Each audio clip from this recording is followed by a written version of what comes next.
பிரியமான தேவனுடைய பிள்ளைகளே, KF Heaven சேனலுக்கு உங்களை அன்புடன் வரவேற்கிறேன். இன்றைய இறை வார்த்தைகள் வாசிக்க கேட்கலாம் வாங்க. செப்டம்பர் மாதம் தேதி 17, 2024, பொது காலம் 24ஆம் வாரம், செவ்வாய்க்கிழமை. முதல் வாசகம்.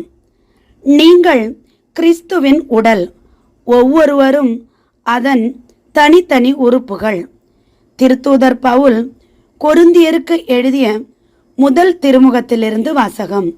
அதிகாரம் 12, இறை வார்த்தைகள் 12 14 மற்றும் 27 31a வரை. சகோதரர் சகோதரிகளே, உடல் ஒன்றே, உறுப்புக்கள் பல. உடலின் உறுப்புக்கள் பலவாயினும் உடல் ஒன்றாய் இருப்பது போல கிறிஸ்துவும் இருக்கிறார்.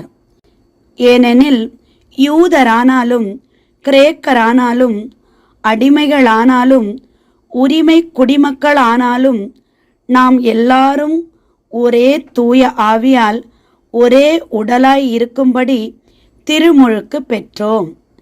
அந்த ஒரே ஆவியையே பானமாகவும் பெற்றோம். உடல் ஒரே உறுப்பால் ஆனது அல்ல, பல உறுப்புகளால் ஆனது. நீங்கள் கிறிஸ்துவின் உடல், ஒவ்வொருவரும் அதன் தனித்தனி உறுப்புக்கள்.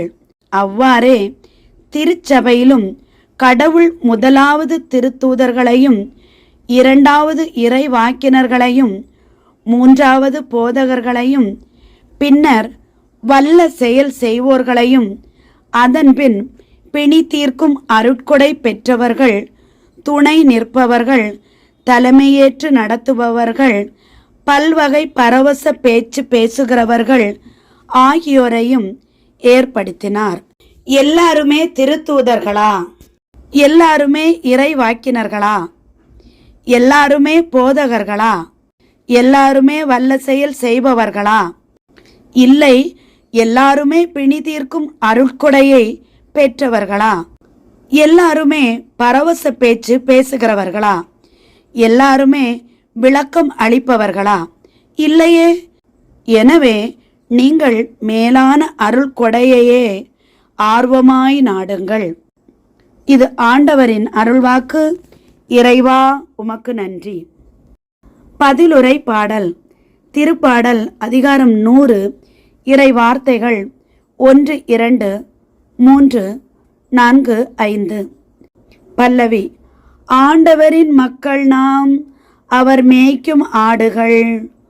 ஆண்டவரின் மக்கள் நாம், அவர் மேய்க்கும் ஆடுகள்.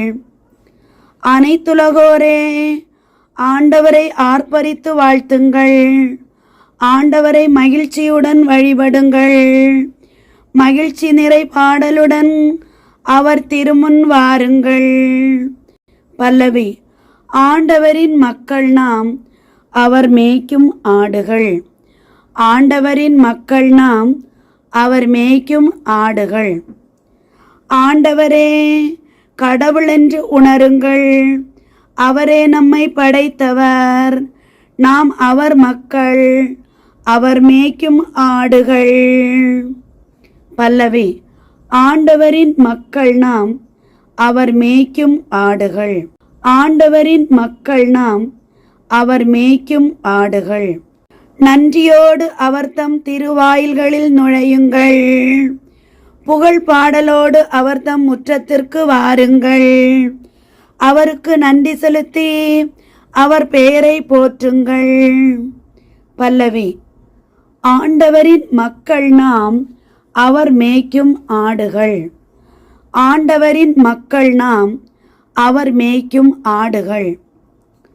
ஆண்டவர் நல்லவர், என்றும் உள்ளது அவர் தம் பேரன்பு. தலைமுறை தலைமுறை தோறும் அவர் நம்பத்தக்கவர். பல்லவி. ஆண்டவரின் மக்கள் நாம், அவர் மேய்க்கும் ஆடுகள். ஆண்டவரின் மக்கள் நாம், அவர் மேய்க்கும் ஆடுகள். நற்செய்திக்கு முன் வாழ்த்தொலி. லூக்கா அதிகாரம் 7, இறை வார்த்தை 16. அல்லேலூயா, அல்லேலூயா. நம்முடைய பெரிய இறைவாக்கினர் ஒருவர் தோன்றியிருக்கிறார். கடவுள் தம் மக்களை தேடி வந்திருக்கிறார். அல்லேலூயா. நற்செய்தி வாசகம். இளைஞனே, நான் உனக்கு சொல்கிறேன், எழுந்திடு. லூக்கா எழுதிய தூய நற்செய்தியிலிருந்து வாசகம். அதிகாரம் 7, இறை வார்த்தைகள் 11 17 வரை. அக்காலத்தில் இயேசு நயீன் என்னும் ஊருக்கு சென்றார். அவருடைய சீடரும் பெருந்திரளான மக்களும் அவருடன் சென்றனர். அவர் அவ்வூர் வாயிலை நெருங்கி வந்தபோது இறந்த ஒருவரை சிலர் தூக்கி வந்தனர்.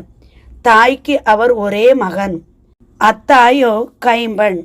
அவ்வூரை சேர்ந்த பெருந்திரளான மக்களும் அவரோடு இருந்தனர். அவரை கண்ட ஆண்டவர் அவர் மீது பரிவு கொண்டு, அழாதீர் என்றார். அருகில் சென்று பாடையை தொட்டார். அதை தூக்கி சென்றவர்கள் நின்றார்கள். அப்பொழுது அவர், இளைஞனே, நான் உனக்கு சொல்கிறேன், எழுந்திடு என்றார். இறந்தவர் எழுந்து உட்கார்ந்து பேசத் தொடங்கினார். இயேசு அவரை அவர் தாயிடம் ஒப்படைத்தார்.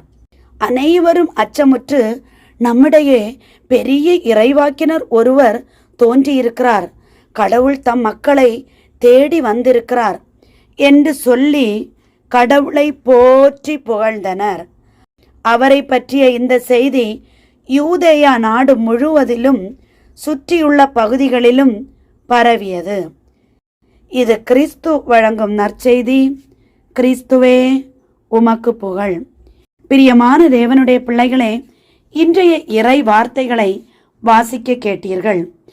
ஆண்டவராகிய இயேசு கிறிஸ்து ஒரு வார்த்தை சொன்னால் அதற்கு வேறு எந்த மறுமொழியும் கிடையாது. அவர் சொன்னால் ஆகும், கட்டளையிட நிற்கும். அதன்படி நாமும் ஆண்டவராகிய இயேசு கிறிஸ்துவின் பிள்ளைகளாக வாழ ஆண்டவரிடம் மன்றாடுவோம். ஆண்டவர் நம் அனைவரையும் ஆசீர்வதித்து வழிநடத்தி காத்து ரட்சிப்பாராக. ஆமேன். என்றும் அன்புடன் லைலா ஜேசுபாலன்.